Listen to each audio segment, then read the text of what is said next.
and different legacy decks and modern decks. He's just trying to break through into the elimination rounds, and he's always been very, very close, and always a lot of deep runs for Fear, but just hasn't cracked through into those top 8s just yet. Now, where the rise of lands and the rise of Omnitel are both decks that really, I think, have gotten bigger as combo decks have left the format. They're both generally pretty decent against fair decks. Now, this is a matchup that's going to be difficult for Fear. If lands has an Achilles heel, it's that because it's interacting on this anti-creature axis, it can struggle with just a lot of goldfish draws. It doesn't have that many ways to interact with Rudy, and it can't erase him either. Game 1 is a difficult matchup for Fear. They have some reasonable plays out of the board, and I guess we'll get to them at that point. Yeah, they've gone to some interesting sideboarding plans, have players against Omnitel, which is a show and tell based deck. But as you mentioned, we'll get to that when we get to the sideboards here. Looks like both players resolving some mulligans. We'll be ready to go here in just a moment. We're keeping our eyes on a lot of the players that are here in attendance. Again, 526 in Washington, D.C. A lot of great names in this field. And soon enough, we'll be crowning ourselves a champion. This Fear is going to take another mulligan. Fear and Briksza, two players that are familiar with each other, see each other at a lot of tournaments, so I imagine each knows what the other is playing this weekend. For Briksza, Omnitel, for Fear, lands.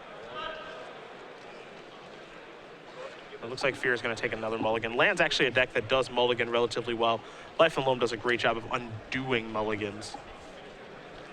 Yeah, well, I mean, a lot of its power is focused in so few cards that it's not how many cards does he have in his hand. It's important. It's which cards are in his hand.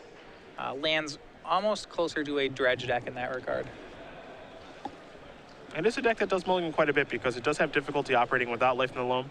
So you're looking for Life and Loam or you're looking for Gamble, one of the two, to be able to operate accordingly. Gamble typically just finding Life and Loam and you're going from there and getting your engine online. The deck is a little bit more spell heavy nowadays. You know, initially when lands kind of showed up, it was called 43 because it played 43 lands and 17 spells. Now there are a lot more spells in the deck. You've got 4 copies of Punishing Fire, 4 Exploration, 2 Mana Bonds, 4 Gamble, 4 Crop Rotation, 4 Life and Loam. Also 4 copies of Mox Diamond too, which is kind of a land, but it also needs a land to operate, so it's a weird in-betweener. So where this will be difficult for Harlan is against a deck like Sneak and Show. His game plan can revolve sometimes around things like he can try to Glacial Chasm or use some anti-creature things to stop the creatures from attacking. Now Omnitel doesn't actually, at least it does have 2 Emrakuls, but it also has a completely spell-based way to win with Release the Ants. And because of that, that's going to make this more difficult for Harlan. He can't use any of these individual hate cards to disrupt the combo, so his plan instead is going to revolve around trying to, well, Mace port lock Rudy for a while, so get a lot of Rishid imports, really attack Rudy's mana. It's difficult for Harlan again because Wastelands don't attack Rudy's mana. He has just a stack of islands, really. Now, outside of those 2 volcanic islands, you're not really going to get Rudy's lands, and he's going to be fetching for basics in this matchup anyway. Harlan casting Gamble accidentally reveals the card he gets off Gamble, but it's not really an accident. Everybody knows what he was getting. Yeah, you're getting Life and Loam. It's a 5. Let's try again. 1 through 4. 1. Let's go into the graveyard. Dark Depths. The other thing Harlan can do here is he can get a very quick Dark Depths Thespian stage. It's possible that he can actually race the combo deck. Yep. There are not copies of anything like Repeal, or a bounce spell in the main of Rudy's deck. Now, of course, he does play a Cunning Wish package, so if it looks like he may lose the combo to the combo, he can go get a bounce spell, but that's not the fastest. Preordain is how Briksza started things off. Yeah, For Fear, he's going to play Life Alone, get back his Wooded Foothills and a Dark Depths, and you can already see where he's going because he's got a Thespian stage on the battlefield as well. Briksza going to play a copy of Ataxian Probe for free, Exploration, Punishing Fire, Foothills, and Dark Depths. That's the grip there for Fear. It's very clear what his plan is right now. Yeah, no, if he had found a way to sequence that Exploration in here, he would be able to combo next turn. Now, as is, he's going to need an additional turn. But he does have it there, and Rudy does not have too many ways to interact with it. So it's a plan. Will it work? Maybe. Briksza going to shuffle with the Ponder. Now, the reason that players have moved towards Omnitel is, one, as you mentioned, it is a bit of a slower format, but two, this deck is just very consistent now because it has so many cantrips with Preordained, Ponder, and Brainstorm. With the fetch lands, Gataxian Probe can get through its deck a lot to be able to just find Show and Tell, defend itself, resolve Omniscience, and just go from there. Exactly. If you're going to dredge, Wasteland, Life in the Loam, and Forest will be placed into the graveyard, Life in the Loam back in the hand.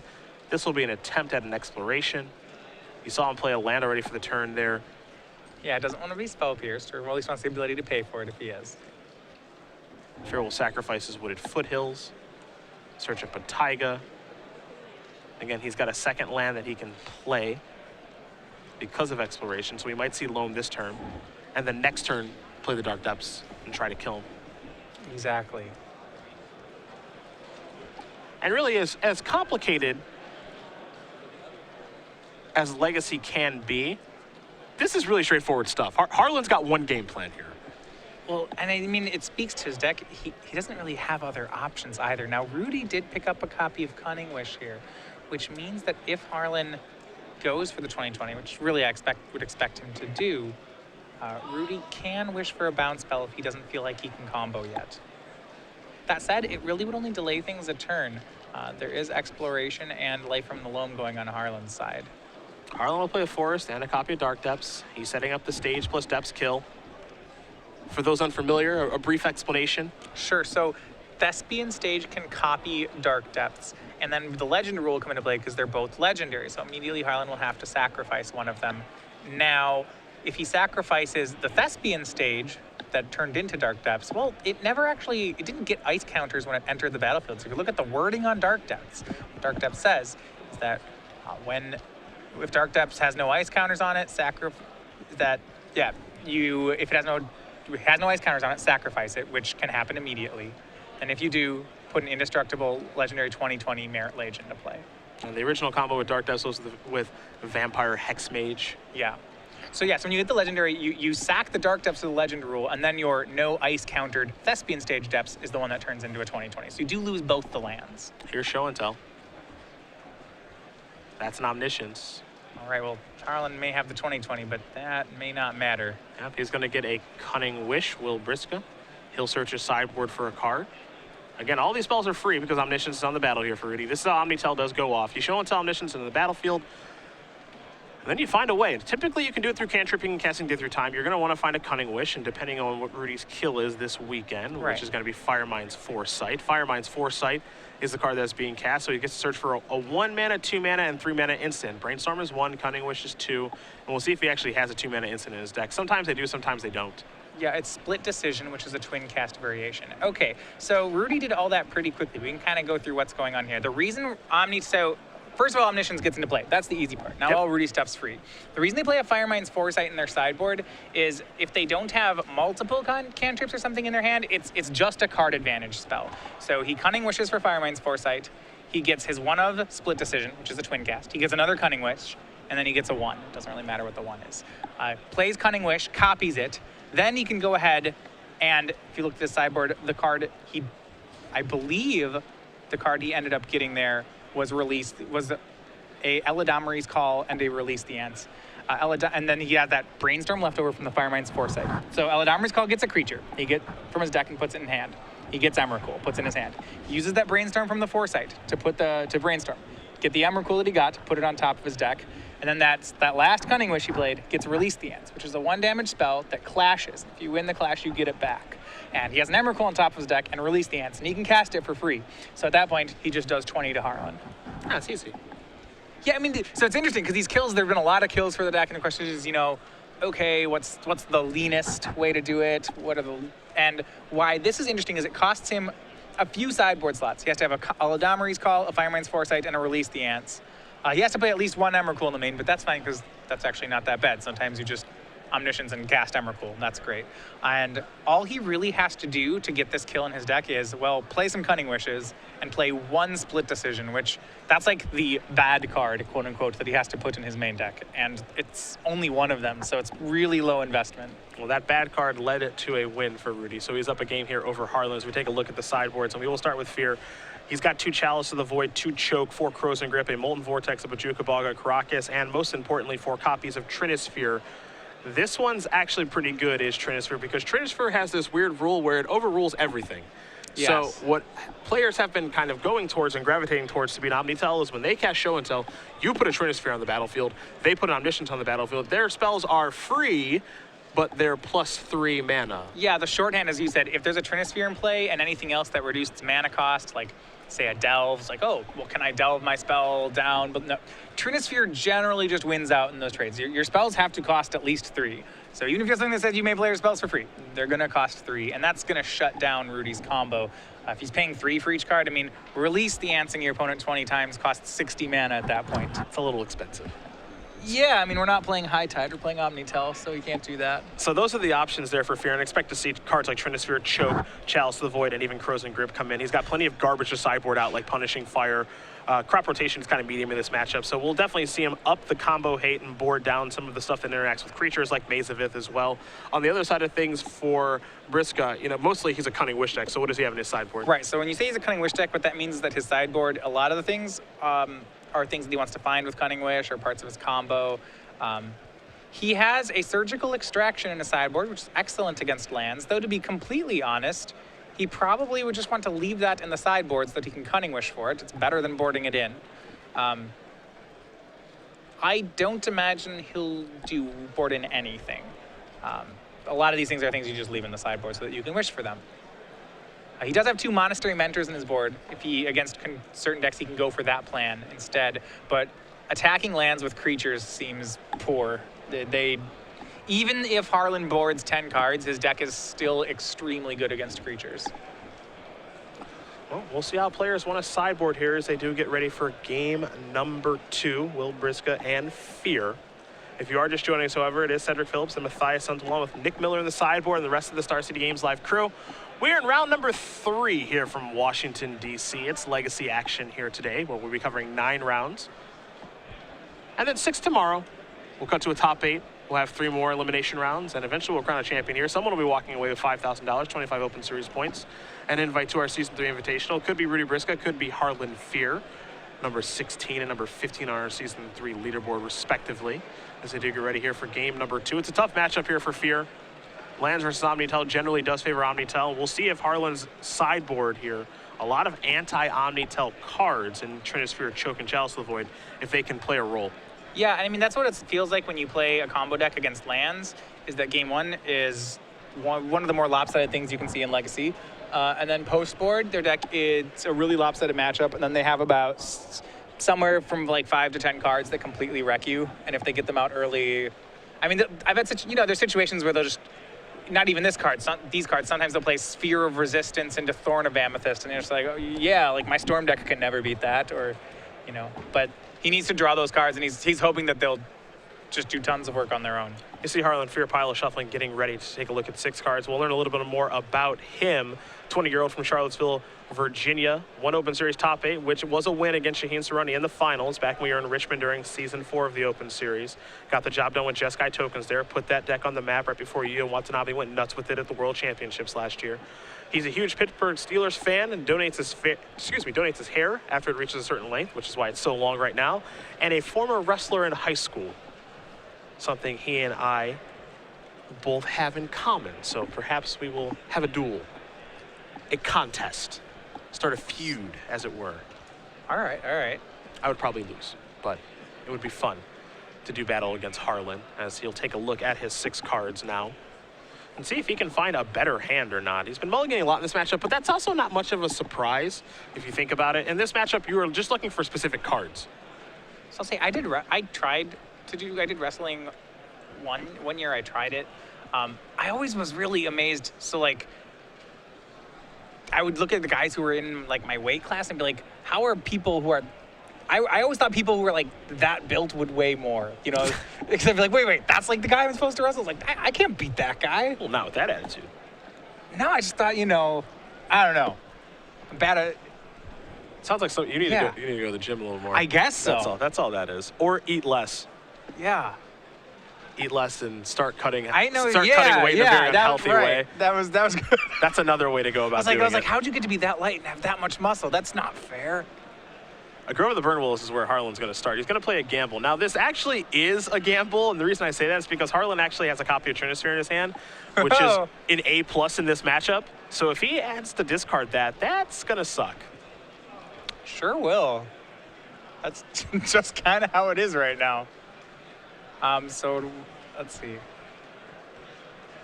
I mean, he could honestly just gamble for another Trinisphere. He could get a Loam, or he could just get a second Trinisphere and just be like, all right, well, I'm gonna hope one of these resolves. That's not even a bad play. it's actually not terrible.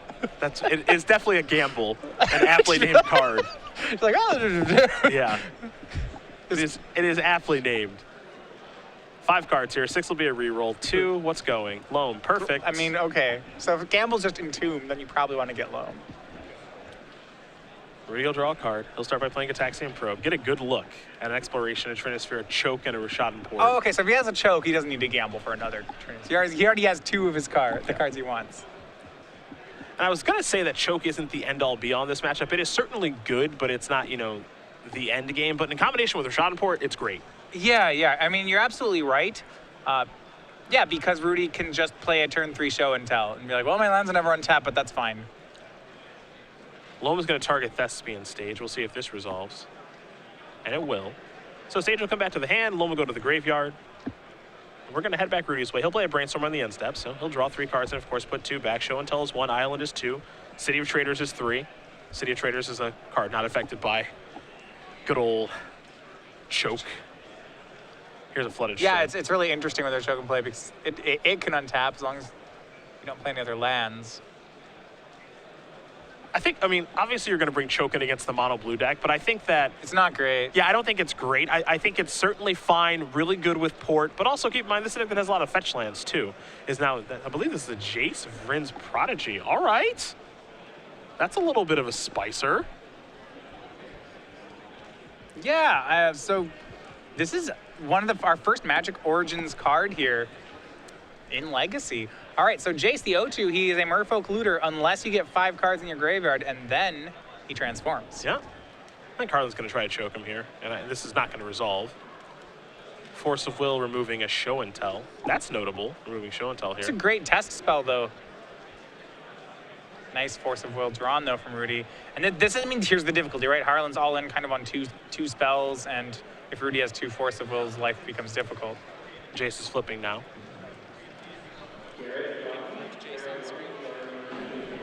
So it is now the Telepath Unbound. The plus ability doesn't matter a ton here. The Snapcaster Mage effect is relatively good in a deck with a lot of cantrips, but if you can get an emblem where it says you cast a spell, target opponent puts the top 5 cards of his or her library in his or her graveyard, that is actually a reasonable way to try to go about beating lands. Yeah, I don't know if Rudy can afford to plus it for 4 turns. Looks like he's going to try. Harlan's also in this weird spot too, where now I don't really think he wants to be casting Trinisphere because he wants his spells to actually be cheap. Yeah, well, this is good. It's interesting because this is good Trinisphere insurance in that if he casts Trinisphere here, then the ultimate on Jace does matter. Well, unless he has a Dark Depths. And then he would just cast Trinisphere and be fine. Now, his loaming has not been particularly good. He's only got to return 1 land, which was the Thespian Stage, and it's already on the battlefield, but he's turned over all spells. You saw the last one, it turned over another loam, a Trinisphere, and a crop rotation. So this is part of the drawback of playing so many spells in your deck with the land stack. You want to have a high density of lands so that your loams are always good, but you also have to balance that with having spells that are relevant in the matchup. Rudy will go for a Dig Through Time. And yet Jay's putting pressure on Harlan enough that he doesn't want to cast the Trinisphere, but if he doesn't cast it, I'm interested to see what he'll go for. He can crop rotate here. Gonna float a mana, cast crop rotation, sacrifice Rishadan Port. I'm interested to see what he's gonna search for. Okay, just gonna get depths and try to go 2020 style. Seems great. Doesn't have the mana to do it this turn, unfortunately. He's got 1 mana floating, but stage takes 2 to activate. He would need... Yeah, he just needs to draw land next turn. Yep.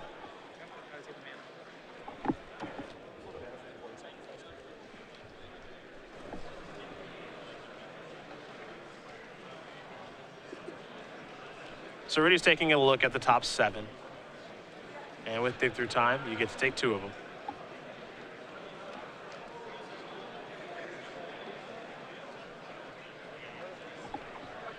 All right, so back over to Rudy's side. He has a Jace going. It's going to tick down. Yeah. Flashback Brainstorm. Emrakul, a Spell Pierce, and a Scalding Tarn. Those are the cards. Spell Pierce will give him additional insurance against Trinisphere, but that's not really what the game's about anymore. It's about combating the Thespian Stage Dark Depths combo. What's weird about this now is if you're Harlan, I think you just have to take a draw step. Yeah, you just have to draw your land. Yeah, which is weird because you're a deck that wants to dredge a lot, but I think he just has to try to draw a land. Well, he can try. Yep, if he gets it, he does. Yep. Thespian Stage. I mean, you're the math scientist here in the booth, and we're not entirely sure how Harlan has sideboarded here for this matchup, but you have to imagine that there are more lands than spells in his deck, so the percentage chance of him hitting a land that'll enter the battlefield untapped that taps for mana is probably pretty high. Yeah, I mean, it's going to be over. The question is not, yeah, the math is fine. It'll be high. I think the question is whether or not he wants to take the risk of taking, you know, if he tries for the draw step twice and bricks twice, which maybe happens about 20% of the time, then it's bad. And so the question is that risk worth it, or does he just want to not get it this turn, dredge loam, and then be sure to have it the next turn? And I think here he felt enough pressure that he said, okay, I would rather take the risk, try to hit it this turn. Rudy going for Cunning Wish. It is dangerous. If you're Harlan Fear. Harlan's out of here. Actually, she's got a question to ask, so we will pause the game for just a moment. Now, Rudy's trying to resolve Cunning Wish. What do we think he's searching for here? Because you've got the singletons in front of you. So if Rudy has a bounce spell, then I think he wants to search for Surgical Extraction because then when the Dark Depths dies, he can get rid of Dark Depths. So if he already has an answer for the 2020. If he doesn't have an answer for the 2020, he may need to get a way to bounce it.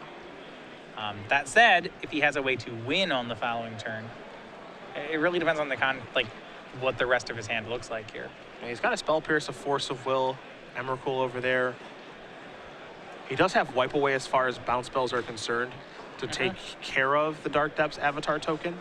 He has a Trick Bind in his sideboard that he could also use. Yep. And keep in mind, this is on the end of Harlan's turn that this is taking place. And he's going to go grab a Wipe Away. All right, so that will answer the 2020. Pluto dealt to the draw here for Rudy. It's time for a Brainstorm, so he'll draw 3.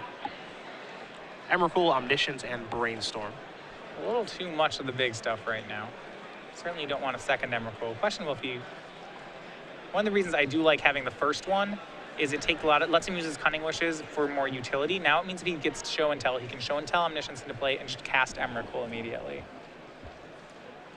Well, what's interesting here, I think, is, with how Harlan's playing this game, Harlan's never going to cast, it appears at least, that Trinisphere. It's just something he's going to put in off of Show and Tell. So I actually think that Rudy wants to keep one copy of Emrakul in his hand, and if he does find a Show and Tell, he might just want to Show and Tell Emrakul into play instead of Omniscience. It seems as though, at this point, no, there's no guarantee that the Omniscience kill is becoming more difficult to do. Right, yeah, and because he knows he can't actually just show and tell the Omniscience into play because of the Trinisphere response, so he wouldn't get to Emrakul unless he has 6 lands. Yes, if he has 6 lands, then he's okay. Right, which he's very close to. Yeah. You saw Thespian Stage actually copy Grove of the Burn Willows, so Harlan not willing to make a move right now with just making a Dark Depths token. Especially, I mean, he knows that Rudy has Wipe Away in his hand. He wished for it, so moving in on that doesn't really accomplish very much. What I like about this stage copying Grove is it allows Harlan to play this Exploration, then cast a Life from the Loam, and try to just get more lands and continue to reload here. It's dangerous. Rudy's getting into enough territory, and I think Harlan has to be aware that the 6th land is relevant here. It means that the Trinisphere is not adequate protection anymore. Looks like Loam is going to target Rashad and Port. It's going to get Spell Pierced. Pretty reasonable. Very few things to Spell Pierce out of Harlan's deck. Harlan's last card in hand is Trinisphere. Rudy knows that. He's going to cast a Brainstorm yet again. Emrakul, Tundra, and Force of Will. Tundra and Force of Will are going to go back, sacrifice Polluted Delta, shuffle away the garbage. This Omnitel deck is very fluid. And cantrips are great. Yeah. It'll find what it's looking for, given enough time.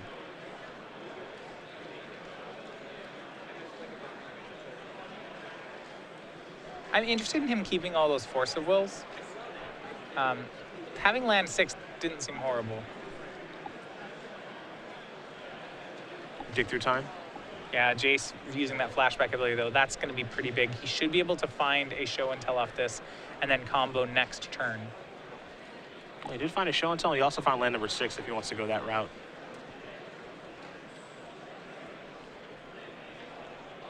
One of the things he can even do here, because he has a Surgical Extraction in his sideboard, he can wish for Surgical away the Trinisphere in Harlan's graveyard because he's dredged into a couple, and that'll eliminate the one that's in his hand too. So oddly enough, Rudy's got a lot of paths that he can go down here. Seems like he's in a great spot. Right, so yeah, he can Cunning Wish for the Surgical away the Trinispheres, then go ahead and combo. So before he can just show and tell it into play and pay 3 for Emrakul. Yep. Then untap, get another turn with 6 mana. Time to dredge, Crows and Grip, Trinisphere, Dark Depths. Harlan's dredges have certainly been below average. To say the least. I think we're going to see Harlan try to cast Life and Loam because he's really got no other choice. Wouldn't be surprised if Rudy just Force of Wills this. Yep, removing a Taxian Probe. He'll have to pay a life to do so.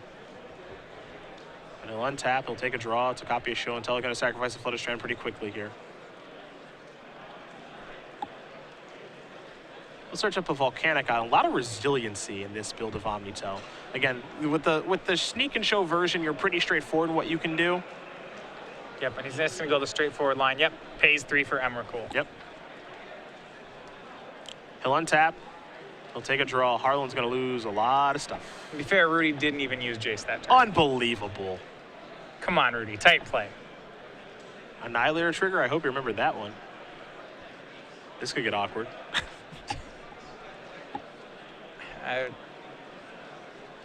Yeah, it's going to be hard for Harlan to... No, I mean, he's about to lose his board. Well, as long as Rudy remember the Annihilator trigger. All right, there we go. There, I would say there's what we were looking for. Rudy Briksza is going to win this match here over Harlan Fear, 2-0. Briksza with his Omnitel deck will take care of lands in what is a really, really good matchup, I think, for Omnitel. Yeah, I mean, it's very difficult. Lands has some play. It has some hateful sideboard cards.